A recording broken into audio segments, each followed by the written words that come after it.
I'm Mark. And I'm Josh. And this is Alter Ego Comics TV for the week of February 22nd. Yes. 2017. Josh was flying solo last week, did an admirable job. And I'm back to talk about comics. Stories. I was going to talk about Comics Pro, but I'm going to have to do a separate video on that because we're a little short on time today. And we want to make sure we get to talking to comics that are awesome. My pick of the week, Occupy Avengers #4 by David Walker and Carlos Pacheco. This book has been excellent from the get-go. We're only 4 issues in, so odds are you can find the previous issues at your local comic shop. And this is Hawkeye playing David Banner from the old Hulk TV show, or Kane from Kung Fu. He's wandering the United States, going where he is needed, and fighting the good fight. And along the way, he picks up some teammates. Red Wolf is now a part of his gang, and he picks up another teammate in this issue of Occupy Avengers. It's just so good. Walker has a very firm grasp on Marvel history, so he is telling great stories that have little Easter eggs for those of us that have been reading Marvel for a while. Hawkeye is Hawkeye in this. He's kind of a mix of Fractions Hawkeye and the traditional superhero Hawkeye, or maybe the movie version of Hawkeye. And Red Wolf is just a really interesting character. You may recall that Josh and I both enjoyed the Western series that he was a part of. Was it 1872? Yeah, 1872 sounds good. We'll say it was that. So he's kind of a time-displaced character, which makes for great storytelling. And in this issue, they come across one of Nick Fury's Senior's bunkers that has a bunch of LMDs of Nick and the Howling Commandos, and they still think it's the mid-1980s. Just really fun stuff. It was so good. I wish more people were reading this. I have this bad feeling in the pit of my stomach that this book will be canceled at any moment. But it is really worth your time. If you're looking for a great Marvel book that really is not connected to anything else that you can enjoy purely on its own, Occupy Avengers is one of those books. And if it does get canceled, it will be Marvel's fault for calling it Occupy Avengers. Yeah. Bad title. Hawkeye Team Up. No, I don't know. Kung Fu. The Incredible Hawkeye. Stories. The Incredible Hawkeye. You get that for free, Marvel. My pick of the week this week is The Old Guard, written by Greg Rucka with art by Leandro Fernandez.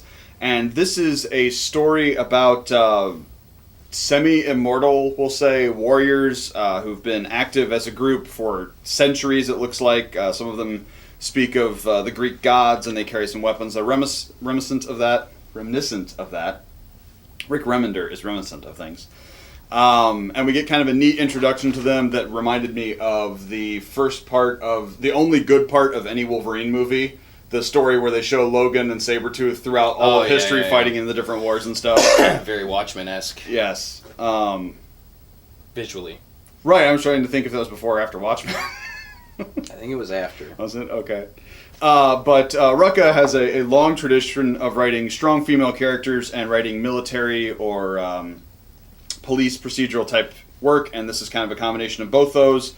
We get the team, they're trying to keep their heads down. You know, if people find out there are immortals running about, that could cause issues for them. So they're taking black ops jobs. They're not working for a person more than once or twice. And so every time they take damage or get shot or get wounded, they heal and recover. And we're actually interwoven with 2 stories. The lead story is about them taking on a mission for a ex-operative of the company or the CIA. And the other story is about a soldier in Afghanistan. And do I spoil the book? Or it's really, really good. Nobody writes this kind of stuff the way Rucka does. It's awesome, and you should check it out. If you like military sci-fi, if you like, or not sci-fi. Well, it is sci-fi. I guess people are immortal. Maybe fantasy, I guess. Yeah. If you like it, you will like this. If you like any of Rucka's other work, especially his books like Lazarus or what was the cop one with the witch? Black Magic? Black Magic, yes. Great parallels, and of course, he's written some awesome comics over the years, including Gotham Central, which is what? Took me a second. I forgot what it was. I was waiting for these awesome comics. I was going to say GCPD, and that's not the title of the book. But also by Greg Rucka this week is Wonder Woman 17, which has been awesome every issue. And screw you, Greg Rucka, for making me care about Cheetah. That's a low blow, man.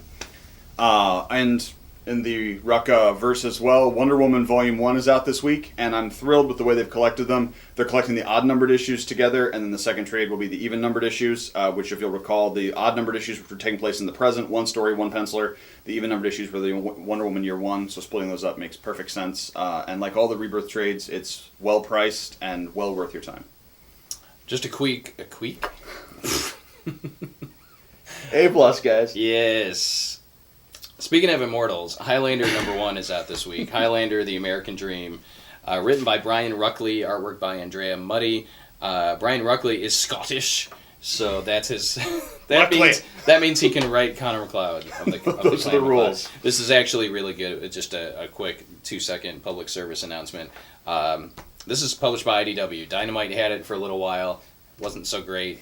IDW has the license now, and this issue is really solid. So if you're a Highlander fan, you want to check that out. And chronologically, the lead story is the framing story is after the movie. The backup story, the rest of the story is before the movie. The framing story, it takes place at the same time as the movie. Okay, so we don't know with the movie. whether, because it's before. Okay, that makes sense. Yep. And then the guts of the story happen in the past. So yeah, Civil War era, I think. Yeah. Give or take. Good stuff. Rough Riders is next on my list of things. This is Riders on the Storm. So this is essentially Rough Riders Volume 2 by Adam Glass and Patrick Olive.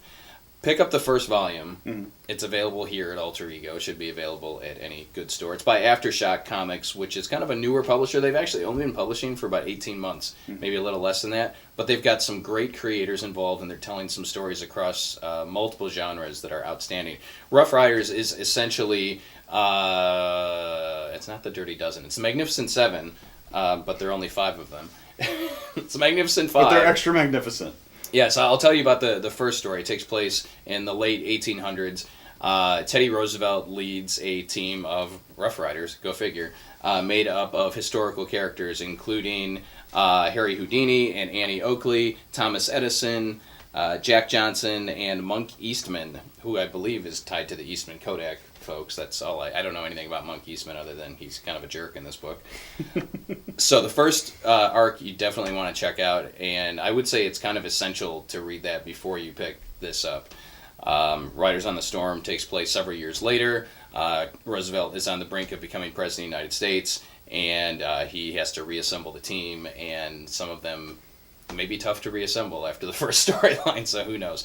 But if you're a history buff, if you like action adventure, and there's definitely a sci-fi kind of steampunk component to this as well, Rough Riders is top notch. So again, the first trade is out, issue #1 of the second volume available this week.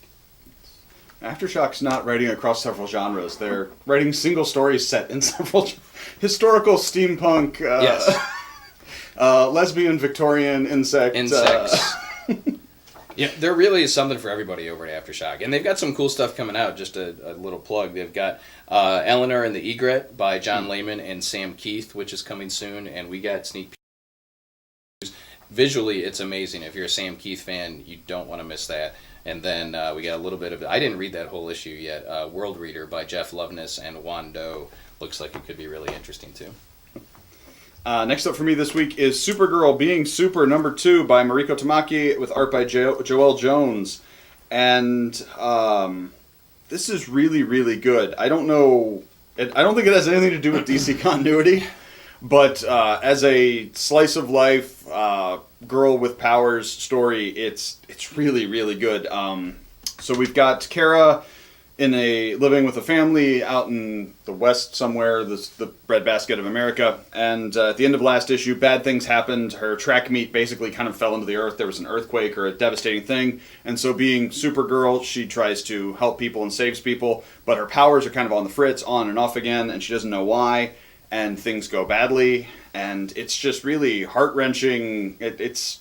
I was very surprised what this book was about. I don't have much of a connection to Supergirl, but this story really makes you feel for the character and imagine what that life would be like to have this great power and then have it taken away. And this alternate kind of history is very reminiscent of the Clark Kent upbringing. Her dad's not quite as affectionate as Pa Kent, but the same kind of farm mentality, the morality of those people is there. And it's just surprisingly awesome comics. And Joelle Jones' art is very pretty, very fitting to the story. Good times. Well, not good times, but good comics. Good times. Ain't we lucky we got them? Are you going to continue with Mariko Tamaki or hold off? Oh, okay. Also by Mariko Tamaki. I actually didn't even make that connection until you said that. Also by Mariko Tamaki. Also heartbreaking is Hulk number 3 this week, drawn by Nico Leone. This continues the story of Jennifer Walters trying to get her life back together after she was hospitalized and comatized, and her cousin Bruce Banner was straight up murdered by Hawkeye. Murderized. Or assisted suicided, maybe, depending on how you want to look at it, by Hawkeye. And this is really great. I almost want to say slice of life, because it's just her going through her life and dealing with this mental problems. We're 3 issues in, and she has not hulked out yet. So this is her trying to keep the Hulk in check. And they keep making a point of saying she's not She-Hulk, she is the Hulk. The Hulk. Now. So she has this rage within her that she's trying to keep down. And if you notice on all the covers where we have seen her hulked out, she's gray, which is not the Hulk that is more controllable and rational, which Jen has always been when she hulks out. But yeah, her working with her super clients, interacting with her friends or former friends, estranged friends perhaps is better, and dealing with tragedy and loss. It's not an uplifting tale, but it is really gripping human drama. Which is not what I expected from She-Hulk, which has traditionally been kind of more on the humorous side, but it is really, really good. That needs to be a pull quote from Josh someplace. Really gripping human drama. Marvel, take note. Put that on the trade, put it somewhere.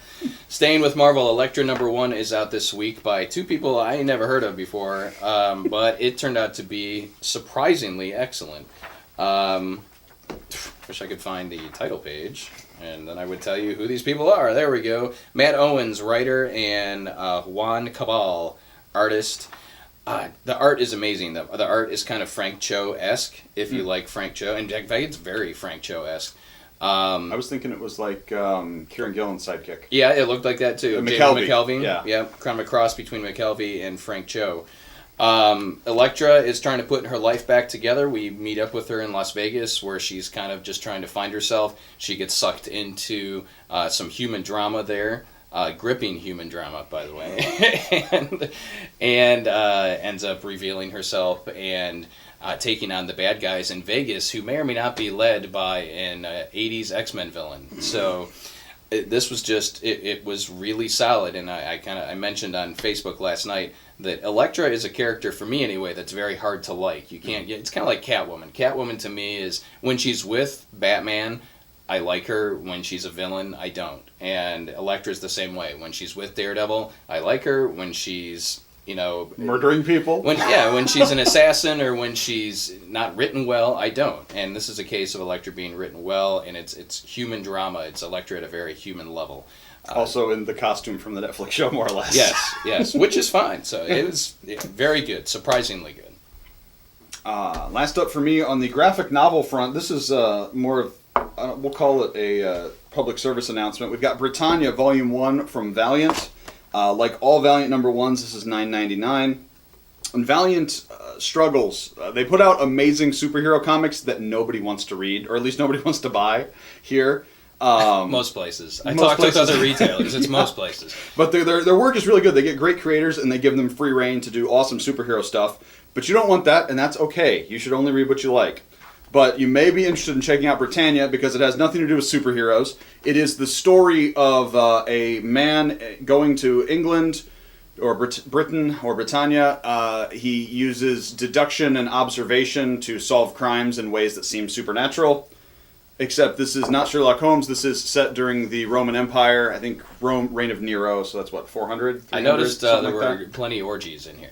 There were a couple, yeah. Yes, compared to most Valiant books, this is a little harder This is R. definitely an R-rated Yeah, it's not as R as some of the books, but it's definitely... It's not crossed. It's not crossed, but it's closer to crossed than it is Exo Man of War. Maybe people will buy it now. Yeah, there's some. But written by Peter Milligan, who you may remember from a number of different comics over the years. I always think of him as Shade the Changing Man, the original run. We got a cool cover by Kerry Nord. And art interior by Juan Jose Rip. We know him. Okay. Yeah, that's right. I don't. Yeah, no, he's done other indie stuff. Yeah, the art did kind of look familiar, but I couldn't place it. And the art is really evocative of the story. You get the stuff set in Rome that is kind of brightly colored togas and well-defined lines and horrible, horrible people. And then you get the stuff in England that really makes England seem awful. Going from the warm Mediterranean... England is worse than Rome? Yeah, well, not awful in that sense, just but like... dirty. Right, yeah, like... it seems dirty, it's foggy, and it's oppressive, and the art really makes you feel like if I was from Rome, I would hate this place. But it's awesome. Sherlock Holmes in the Reign of Rome stuff. It has a strong mythical or fantasy element. Definitely some Lovecraftian themes explored with the villains. But much, not better than I expected, but I didn't expect to like it as much as I did. And again, we're kind of running out of time, but several of you have complained about Marvel recently about their constant renumbering, that the stories aren't engaging, that it's not exciting for you. Then check out some other publishers. Valiant is doing amazing stuff, like Josh said. Their superhero universe, it's only like 6 titles, so it's not too crazy to follow the entire Valiant superhero universe. And the stories are excellent. Something like Britannia. Exo Manowar is relaunching again in a month or so. And the art on this is jaw-droppingly awesome. It's written by Matt Kint. Stuff like Aftershock. There are all kinds of publishers out there that you can check out telling great stories. So ask us, ask your local comic shop, ask your fellow fans. But if you're not happy with a certain universe, move on. And there's plenty of other great comics to check out. So don't give up on comics. Just maybe spread your wealth over to somebody else. Champions Monsters Unleashed. 1 Point Monsters Unleashed is out this week. And the only reason I picked this book up is because Jeremy Whitley wrote it. And he is the writer of Unstoppable Wasp, which is currently one of our favorite books that Marvel is publishing. And this was written in the same style, so it's a lot of fun. Really enjoyed it. Also, Rand's Curse Words #2 from Charles Soule and Ryan Brown is awesome and did not end the way I expected. Action Comics 974 leads into the Reborn, 4-part Reborn crossover between Action and Superman, which starts next week in Superman. And maybe we get to find out what's going on with this Clark Kent guy and the Superman that we know from our old universe. And this is going to be big. You don't want to miss Reborn. Batgirl #8, written by Hope Larson? Sure, yeah. Eric Larson. Yes, Eric Larson. Hope Larson. She dates a Cobblepot. Detective 951, League of Shadows Part 1. Some stuff is going down in Gotham, folks. You want to pick this up if you're not. And you could I was going to say you could probably jump in without having read any of the previous issues of At least pick up 950 because it kind of gives you a good recap of where everybody's It does. Or pick up the first trade. It's available. Yeah. We've said it before. Detective is consistently in our top 3 as far as Rebirth titles. Also related to that first trade, the hardcover of Reign of the Monster Men is out this week, so you'll give you the next part in Detective. Flash 17, we'll say the culmination of his fight with the Rogues. Probably. And it looks like they'll be back, and they'll always be back. It's going to be heavy. Star Trek Green Lantern #3 is out this week. All I can tell you is Khan Noonien Singh gets a Red Power ring. Awesome. Really? Yeah. All right. Justice League of America #1, Orlando and Reese, Lobo, Killer Frost, Batman. Really good Batman stuff in there, actually. Amazing Spider-Man 24. This is the last part of Clone Conspiracy, I think, until Clone Conspiracy Omega. And stuff happens I did not expect. Serenity #5, No Power in the Verse. Serenity's awesome. Final issue? No, I think there's at least one more. Actually, it almost felt like they were setting up an ongoing, but it's not. It's probably just a mini. And then final for me, Captain America, Steve Rogers, #12, written by the always awesome Nick Spencer. The new history of Hydra Steve is getting deep, and it's punching me in the feels. And it's setting up Secret Empire, so that too. Secret Empire looks like it's going to be really solid. Marvel haters, why you got to be hating on everything? Captain America, Steve Rogers, has been consistently good, and I know it's no fun reading a Hydra-ized Captain America, but it's great storytelling. And that is it. We are out of breath, out of time, and out of comics to talk about. But we appreciate you watching. If you watched this week's episode, and if you liked it, give us a thumbs up. Make sure you hit the subscribe button so you're kept in the loop when we add new videos. And if you have any questions, put them in the comments below. We'll also include links to our private Facebook group, Comics Are Awesome, where we can continue the conversation. Thanks for watching.